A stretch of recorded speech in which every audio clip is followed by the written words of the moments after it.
Alrighty, I am here joined by the legend, Larry Houston himself. Ladies and gentlemen, this is such a awesome opportunity. He's behind some of the most iconic animated shows and things I just grew up watching and enjoying, from X-Men and Batman and Spider-Man, Fantastic Four, and all these animated shows. Like I told you, I was born in the 90s, so a lot of those animated shows that I just listed off, they started prior, but man, when I got my hands on those things, I absolutely enjoyed them. So thank you so much for joining me. Thank you for enjoying what I put out there. I was a fanboy since I was in elementary school, so I was always into fantasy escapism, adventure stuff. Nice. I grew up in South Central LA, which was when I was single mom, and what happened was it was kind of like not dangerous but sketchy outside. So I stayed inside a lot and watched a lot of films, bought comic books, and that was my world of adventure, so to speak, was this stuff, was comic books and everything.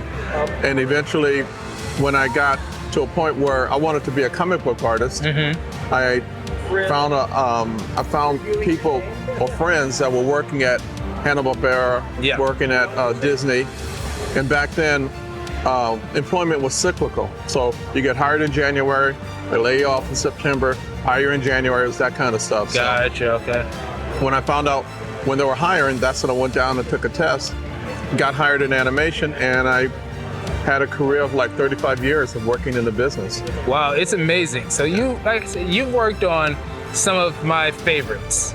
So from X-Men, and the controversial, it's only controversial between me and my friends. Right. My guys, we talk about Static Shock, and I love Static Shock. It was so much fun with that character. And it's also one of those ones where, like in that time, I was a kid and everything, and it was something new outside of, the Spider-Mans, the Batmans, and all those kind of stuff that had been established for a long period of time. But how did it feel to be able to work on some of these iconic characters and create a fan base that garner the attention of so many viewers that may not have got into comics themselves, but they watch the shows?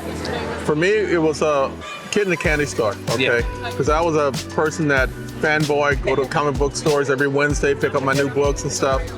And the fact that, especially with Static Shock, there's a very famous writer named Dwayne McDuffie that was a friend of mine, and I got a chance to work on a lot of his script because he wrote several episodes of Static Shock. And I feel very, very blessed that I was able to do Static in Africa, Static meeting his adult self, Static taking on Brainiac. Wow. And I just tried to bring a lot of my comic book fun to the show to try and make it, hopefully the images that I was picking out, with dramatic comic book angles would translate into the film and to the people watching the show. I did a lot of that. Yeah, I mean, it definitely did for me, going into Static Shock, the things that he kind of dealt with as a kid in the area that he was in, it was relatable on a level of parents, they want their kids to have the best futures, and they want to keep them safe and everything. And he came from his family, dad was there, and he was trying to lead him in a direction that was, outside of, or I would say against the path that was constantly pulling towards him to do so. And those stories are so important for so many people, so many generations, and those type of things, they continue to go on and on and on. Those are those stories that are never ending, right? Yes. There's never going to be a time where you don't want that story to be told at all. And you have I'm looking at all of this, man. The Teenage Mutant Ninja Turtles and all that. I'm gonna give you a pass on Captain Planet. That was the director of that one, season 1. Yeah, you did season 1 for it? I remember there's been so many. That's one of the most meme shows that come out these days. And it's hilarious. So I'm in the power of heart. That's what I want. And then Batman the Animated Series. Now you told me you did 2 episodes of Batman the Animated Series. Yes, I did. Bruce Timm, who was a producer of that series, he and I grew up, got into the business together, we're friends. And there came a time when there was an opening for someone to help him on production. Okay. So I worked on an episode called I can't remember the title, but it was something involving laughing fish. So I had to draw the Joker's face on almost every damn thing, you know. I remember that episode. Yeah. Man, I absolutely love that show. What would you say would have been like maybe a challenge that you dealt with when approaching these legendary IPs? I guess a challenge I would have is trying to translate what made the character and trying to put that into the show, because sometimes the script may not reflect that in the dialogue or the descriptions, and so I look for things that I can like pull from the books and put it into the show that make, if someone's reading the book, then I say they can maybe I'll take a panel out of the comic book and animate it. Yeah. Stuff like that to try and pull the fans into the show. It's like, oh man, that's from issue number panel 7 and stuff like that. So those type of things always stick out with people. Yeah. When you have a lifelong comic book fan and they see something that they love adapted, they want to see like those iconic moments for it. And I think one of the things that gets lost, or what bothers a lot of fans with things that are adapted these days, is the fact that sometimes it feels like studios kind of decide, hey, I'm gonna take this character, but we're gonna change this and that about them. And so it's like, nah, then that becomes Spider-Man in name only, and it's not actually Spider-Man or whatever character it is. So how did you deal with, you have a audience that comes from, all age ranges. Right.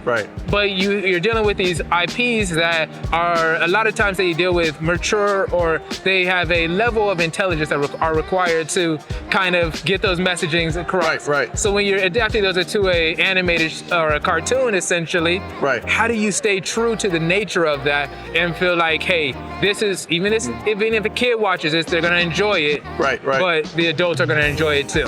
I mean, the best way to make that happen, I've been blessed that there were like 3 series that I was in control of everything. So I was able to take what was the best of the comic books and put it on the air. Because a lot of, like what you said, a lot of directors have a lot of ego and they want to do their version of the characters. Drives me crazy. And my thing is like, no, there's a reason why the IP is successful. That's why you're doing it. So just take it, put it on the air. I mean, it's like, duh. That's all you got to do. And I mean, you have to adapt from print to cinema. So you only change things if you have to. You don't change it because you can. Then obviously we know that not everything is going to be one-to-one. But stay true to that character. And that's what people loved about this.